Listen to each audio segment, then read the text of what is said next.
Hi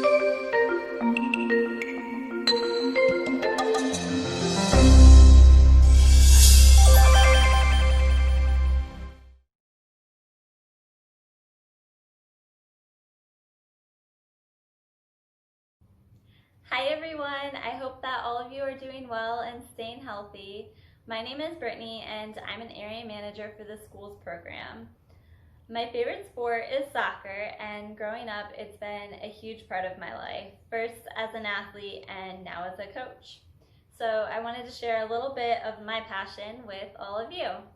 I'm going to show you a few different activities that you can do at home to continue building your skills, so that when you return to the field, you'll be ready to go. So let's get started.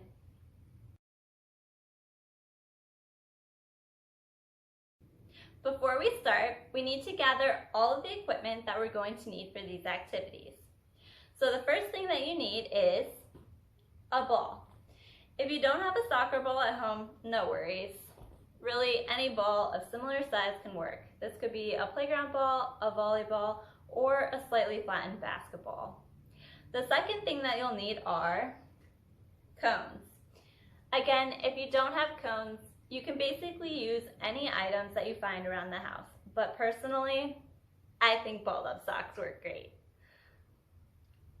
The last thing that you'll need is a wall that you can bounce a ball off of. I think we're ready to practice now, so make sure you have your athletic clothes on and a good pair of sneakers. In this section, we're going to work on dribbling. First, I'm going to go over basic dribbling technique, and then I'm going to demonstrate 4 different drills that you can do at home to practice. The equipment that you'll need for these activities is a ball and 4 to 6 cones or your household markers. For drills 1 and 2, try to place your 2 cones as far apart as space allows. For drills 3 and 4, place 4 to 6 cones dependent on space in a line with about 1 big step in between each cone. To make the most of your practice, I encourage you to start slow using proper form, and then as you feel more comfortable, you can increase your speed for the added challenge.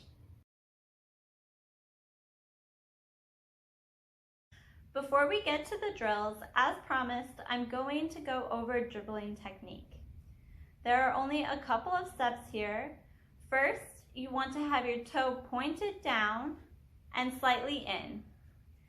Second, you want to contact the ball with your laces. It's going to look something like this.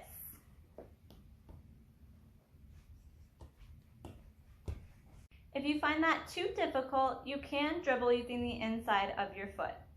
To do so, you want the foot that you are not going to be kicking the ball with next to the ball. You also want to lock your ankle in a 90-degree angle, and you want to contact the ball using this part of your foot. This is what that's going to look like.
In this section, we're going to work on passing and receiving.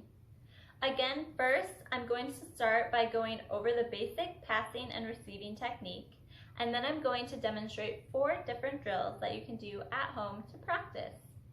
The equipment that you'll need for these activities is a ball and a wall. If you have a roommate or a family member nearby, you can do these activities with a partner instead, and I do encourage that. Setup for these drills is very simple.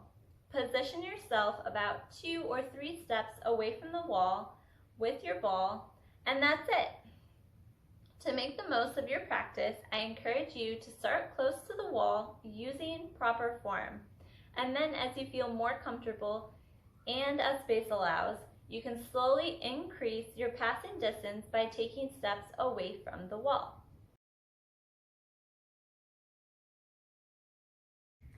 First, we're going to go over passing technique. In order to make a good pass, there are a number of steps that you need to do. First, you're going to take the foot that you are not going to kick the ball with, and you're going to plant it next to the ball with your toes pointed directly at your target. Next, you want to lock your ankle in a 90-degree angle, and you want to kick the ball using this part of your foot. You want to make sure to contact the ball in the middle of the ball. Lastly is the follow through. After you kick the ball, you want your foot to follow through straight toward your target. Now that you know all of the steps, this is what it's going to look like.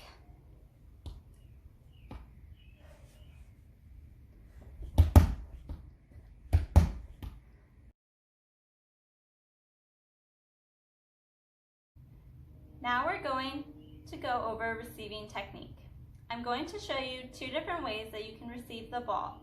The first way is with the bottom of your foot. And the way that you do this is exactly how it sounds.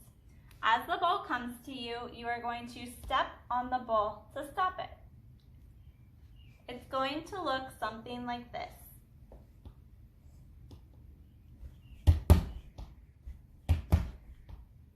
The second way to receive the ball is with the inside of your foot. This is typically a more functional way to receive the ball during play. The main thing to remember when receiving this way is that you want to take the energy out of the ball. In order to do that, you want to have your ankle locked in a 90-degree angle, and you want your knee up. As you receive the ball, you want to either do a little hop, or